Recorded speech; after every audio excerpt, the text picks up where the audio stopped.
করো। Hello hello friends, ওকে তো অনেকেই চেনো তোমরা। ও কিন্তু খুব ভালো ইউটিউবার, ঠিক আছে? তো ওর নাম হচ্ছে, ও নিজেই বলবে। উৎসা রিয়াজ ব্লগস দিয়ে আছে। আমার নাম উৎসা, নিকনেম রিয়া। তো এটা আমার লাইফের ফার্স্ট ফেসিয়াল, তো আবার বিয়ের জন্যই করা। আর আমি ট্রাস্ট করি না ফেসিয়াল এসবকে, কিন্তু ফার্স্ট টাইম দিদির সঙ্গে কথা বলে মনে হয়েছে না ট্রাস্ট ওয়ার্দি, তাই ফার্স্ট টাইম করছি। দেখো তোমরা কেমন লাগে, বাকিটা দিদি বলো। আর ও কখনোই করে নাই, ফার্স্ট টাইম আমি ওকে করাচ্ছি। ওর সামনে বিয়ে আছে, সেই জন্য ওকে আমি O3 প্লাসে, এই দেখো দেখো বুঝতেই পারছো, O3 প্লাসে ব্রাইডাল কিটটা আমি করাচ্ছি। আর ও ফার্স্ট টাইম করছে। তোমরাও জানিও ওর ফেশিয়ালটা কেমন লেগেছে, আর ও জানাবে তোমাদেরকে যে আমার এখানে করে ওর কেমন লেগেছে। তো চলো দেখো কি করি। ফার্স্ট স্টেপ শুরু করেছি, আরো দেবো মাঝখানে ভিডিও, আর লাস্টেও তো দেবই। চলো বাই। দেন সেকেন্ড হচ্ছে ডিটান প্যাক লাগিয়ে আমরা 15 মিনিট রাখবো, ঠিক আছে? চলো দেখো কিভাবে লাগিয়েছি। একটা কথা, ডিটাইনে অনেক সময় কিন্তু একটু বার্নিং সেন্সেশন হয়, তো এটা ইনফ্লামেটরি কিছু ব্যাপার নয়, মানে অত ভয়ের কিছু নেই। এটা আমি শুনলাম যে ইটস ভেরি ন্যাচারাল, তাই তো? একটু বার্নিং সেন্সেশন হতে পারে, তো এটা ভয়ের কিছু নেই। সো বন্ধুরা, তোমাদেরকে আমি পুরো ভিডিওটা দেখাতে পারছি না, বিকজ এতটাই ভিড় হয়ে গেছিলো যে আমি সবার সামনে ভিডিও নিতে পারছিলাম না।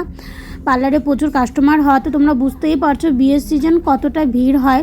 সো সেই কারণে পুরো ভিডিওটা তোলা হলো না। বাট ফাঁকা টাইমে আমি, তোমরা যদি বলো যে দিদি একবার পুরো ফেসিয়ালের ভিডিও ছেড়ো, কীভাবে কি করো না করো, সেটা আমি তোমাদেরকে দেখিয়ে দেবো। তোমরা কমেন্ট করে আমাকে জানিও। সো আমি দেখিয়েও দিব কিভাবে করতে হয়। আমি এই ফেসিয়ালের সঙ্গে কিন্তু হাইড্রা মেশিন ইউজ করেছি।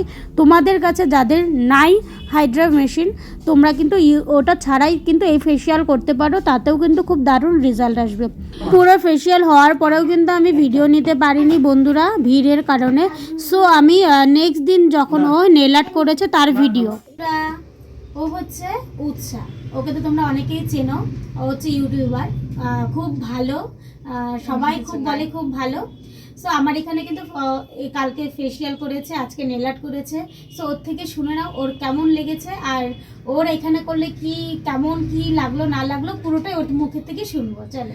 হ্যাঁ, তো ফার্স্ট অফ অল আমি বলবো এই পার্লারের বিহেভিয়ার সবার ভীষণ ভালো, স্পেশালি সোনামণিদের বিহেভিয়ার ভীষণ ভালো। আর আমি সেরকম মানে পার্লারে কখনো আগে যাইনি, শুধু থ্রেডিংটুকুই। বাট ফার্স্ট টাইম ফেসিয়াল করলাম, বিকজ বিয়ে বলে কথা, তো দিদি বললো যে না ফেসিয়ালটা করো। অ্যান্ড কালকে আমি করেছি O3 প্লাস ব্রাইডাল ফেসিয়াল, যেটা ভীষণ ভালো এবং অনেকক্ষণ ধরে করেছে, প্রায় 1-1.5 ঘন্টা ধরে মনে হয় ফেসিয়াল করেছে, একদম টাইম নিয়ে। ইভেন দো অনেক ক্রাউড ছিল, তবুও মানে টাইম নিয়ে ভালো করে পেশেন্টলি কাজগুলো করেছে, এবং আমি কোনো তাড়াহুড়ো দেখিনি, তো যেটা খুব ভালো লেগেছে। আর ম্যাসেজ ক্রিমটা অনেকক্ষণ ধরে খুব ভালোভাবে অ্যাপ্লাই করা হয়েছে স্কিনে, যেটা খুব ভালো হয়েছে। তো আমি ভীষণ পরিমাণ স্যাটিসফাইড ফেসিয়াল নিয়ে। এবং আজকে নেইল আর্ট করলাম, এই যে দেখতেই পাচ্ছ হাতে আমার ছোট ছোট নখ, তো সেটাতে এটা করে ভীষণ ভালো লাগছে। হাতেও করেছে এবং পায়েও করেছে, তো খুব ভালো লাগছে। দেখতে কেমন লাগছে বলো? খুব ভালো, খুব সুন্দর। আসলে নখগুলো একদম ছোট ছোট, এই জন্য হাতটাও ছোট, সাইজ দেখে বুঝতে পারছো তোমরা, খুবই ছোট। সেই সব আমি তো ভয়ই পাচ্ছিলাম যে এই নখে আমি কি করে নখ একটা বসাবো। যাই হোক, খুব ভালো লাগছে, করার পরে দারুণ লাগছে।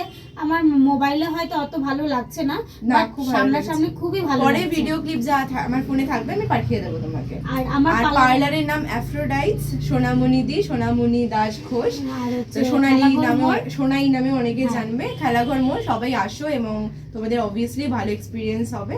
এখানে সবকিছু করা হয়, ফেসিয়াল, স্পা থেকে শুরু করে clean up, hair cut, everything. So definitely তোমাদের বাড়ির সামনেই চলে আসো এবং ভালো এক্সপিরিয়েন্স করে যাও। আর বিহেভিয়ারটা ভীষণ ভালো, তোমারও ভালো কাটুক। কংগ্রাচুলেশনস, বিয়ের পর আবার আসো ফেসিয়াল করতে। আর হচ্ছে হ্যাপি করে থাকো। থ্যাংক ইউ, তুমিও। টাটা।